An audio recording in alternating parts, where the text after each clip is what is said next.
All right, everybody. Welcome to episode of Psykos Platters, episode 254. Always powered by coffee each and every time. This one here, another album review, ladies and gentlemen. This one I'm going to try to make quick. I haven't been feeling well, on and off. I'm trying to recover from the stupid crud. I'm a little late in my review on the Beatles' White Album, and I apologize because 50% of the reason is because I was sick, and financially I couldn't get this until the middle of this past week. So, let's talk about this a minute, shall we? 50th anniversary of the Beatles' White Album, that's right. I ended up getting the 3 CD edition. This cost me, with my discount at a big box retailer, $20. Not bad. I did not have a CD copy of this to begin with. I've got 5 on vinyl, mostly original presses on vinyl, but I didn't have a CD, a mix of this, and so I thought, okay, plunk this down, and for $20 for 3 CDs, a really good deal, and that was Wally World. Wally World had that for that price. And so the reason why I went this way with it is because even though I saw the track listing for the 6 CDs and the Blu-ray,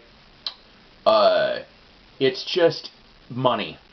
Money is what... The cheapest I saw on the 6 CD Blu-ray set is around in the 130s, and I'm just like, I just don't have it. So let me explain a little bit here about this particular one. Of course, the White Album was originally recorded between March and October of 1968 in stops and starts. Another thing I want to mention to you now is that basically this literally will just be a review, but I am going to put a link in my description, hopefully, in regards to a video I did last year having to do with a White Album contest thread where I described the history, sort of the collecting history of the White Album, and a little bit of the recording history in that one. That's why we're not doing this in this video here.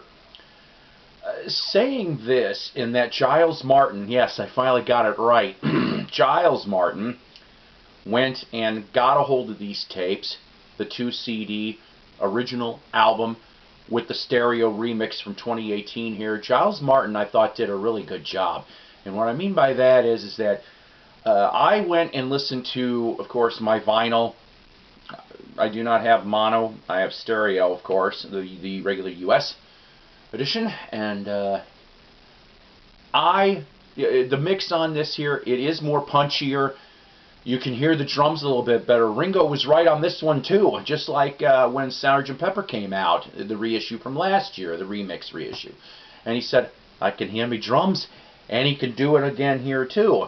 Also, though, the background vocals are kicked up a little bit more, and some of the guitar parts I'm hearing a little bit more. Some people in some of the collecting threads that I have viewed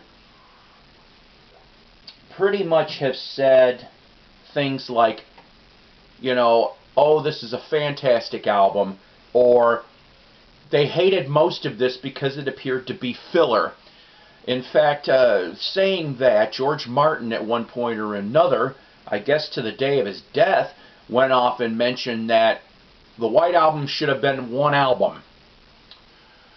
Well, yeah, God, I'm not going to be in that camp.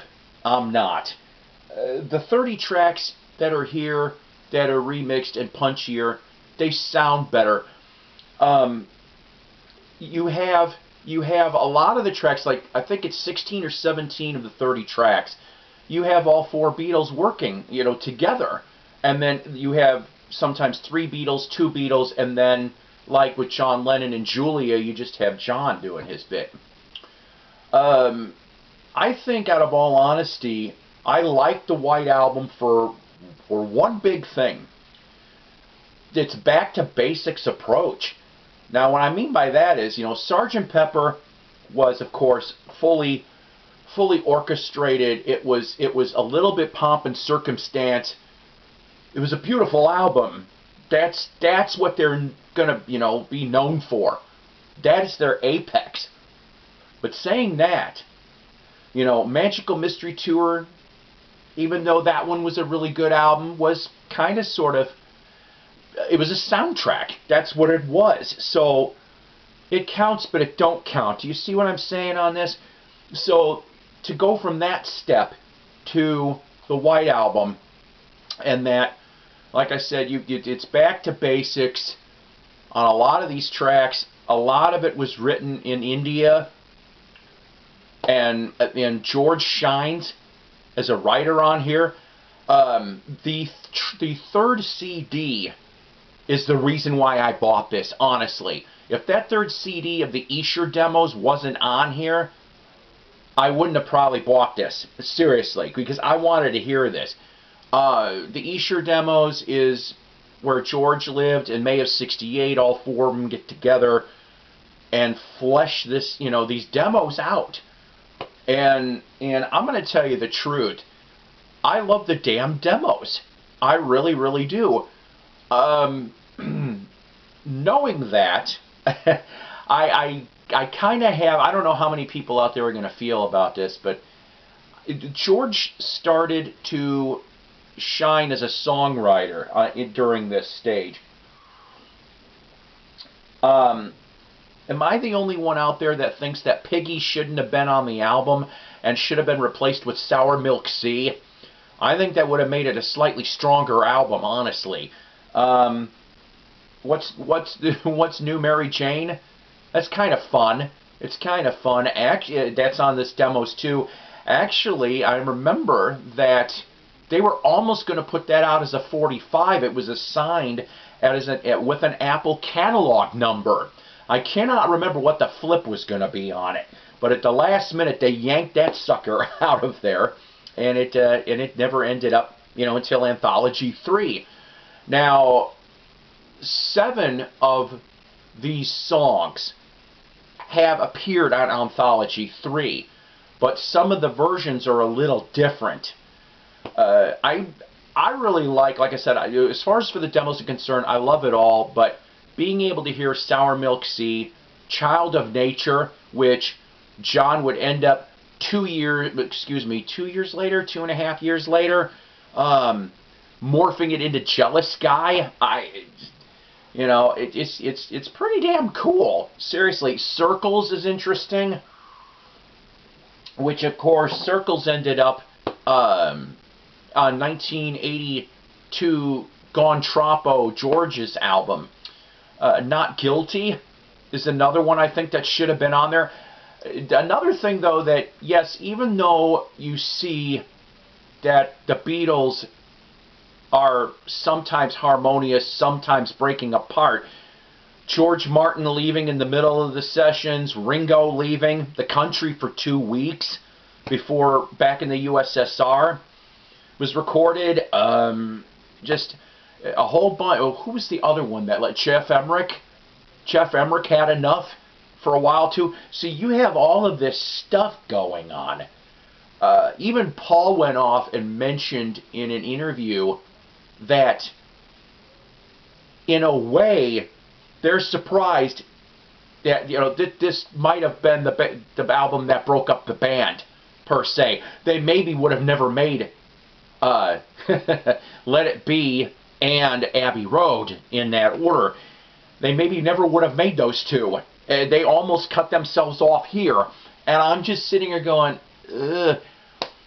But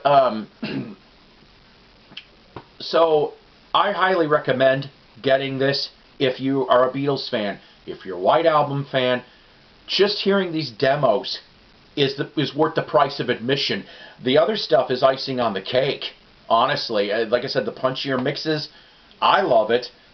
So I want to ask you something, truthfully. Oh, wait a minute. Before I go into that, there's several songs here. Oh, God. Oh, jeez. Ringo opened his mouth, I remember, talking about Obla Di Obla Da, and how there was over 100 takes on just that alone. They said that's kind of when they knew. That was like the breaking point that they knew that this band was going to be short. on time, and I'm going, oh boy. And I guess I could see it because it's not a great song. Sorry, it's not. But that one mixed with, there was 102 takes, I think, of Not Guilty. And Happiness is a Warm Gun was 95 takes. And I'm like, I understand you want perfection, but oh boy, when you start what was it? Jumping off White Album for a second, to Maxwell's Silver Hammer from Abbey Road. I think they said that McCartney did between 50 and 100 takes of Maxwell's Silver Hammer, and I'm like, oh my God, that would have drove me nuts. That would have totally drove me nuts. So, I know, long-windedness, go get this damn thing. I'm not kidding you. Get it in this edition. If you are, going to get it in the 6 CD Blu-ray edition, get that too. There's a lot more little nuggets. Some of the other Esher nuggets here, they do Mean Mr. Mustard and Polythene Pam, which would end up on Abbey Road. That's kind of fun. On the deluxe box set, I guess there's an early stab at Let It Be is on there too. Do me a favor, will you? In the comments below, tell me if you're going to get this. What format are you going to get it in? Is the White Album your favorite? If it's not, but you still like the album, what's your favorite track off of here? Do you think that they should have just made one good, condense it down to one album? And then, saying that, I think Giles Martin and company have done very well in these remix programs. They're supposedly steamrolling already towards September 2019 for Abbey Road. Be curious to see how that's going to go too. But like I said, go get this thing. I know I'm being monotonous on it and sound like a commercial, but like I said, $20 for the 3 CD at Walmart. I saw that the vinyl is 4 albums, and of course that comes with the Esher demos too. But I saw it at Barnes & Noble for like $99, a little pricey for me. But that's what you're looking at too. So take care. God bless. Rock on. I got some more classic vinyl coming up real soon, and along with I got the new Ted Nugent. I got to listen to it. I'm already slightly disappointed, not in the listening, but I think on something else we're going to talk about too in regards to this. So like I said, take care, God bless, rock on, and go get this.